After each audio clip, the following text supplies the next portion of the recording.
Once upon a time, there was this man named Donatello, who was born way in the 14th century in a little town called Florence.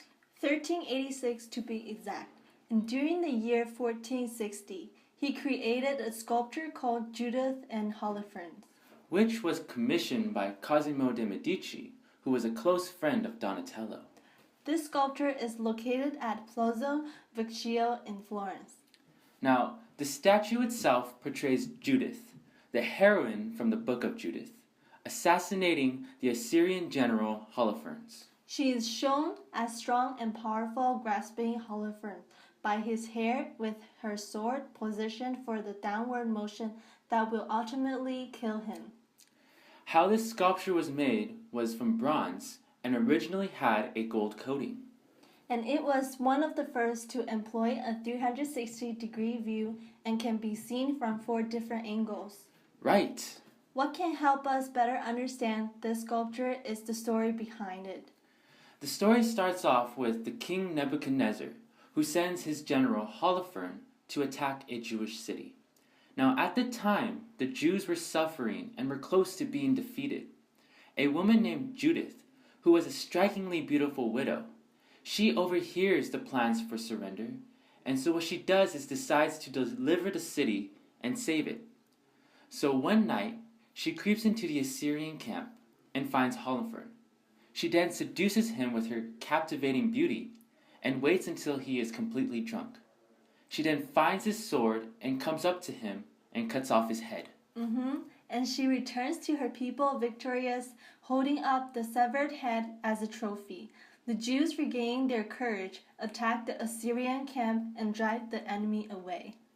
Now there is a very powerful message behind this sculpture. Yes, there is. What Judith represents is an immortal symbol of peace, liberty, virtue, and also victory over the strong by the weak. According to an article, there was an original quote on the sculpture that said, "Kingdoms fall through luxury, cities rise through virtue. Behold the neck of pride severed by the hand of humility." What this quote is talking about is that if you are a virtuous person, then you will rise over the life of luxury, and that humility will always win over pride.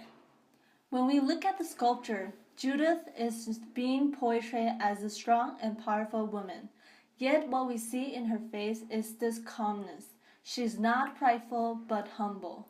She is shown gripping Holofernes' hair, which shows this dominance over him. What also can we see this sculpture is naturalism. Yes. Now, Donatello really liked using naturalism in his sculptures because they made them more realistic. We can see naturalism in Judith's clothes because they are sculpted in a way that looks realistic and that they are moving.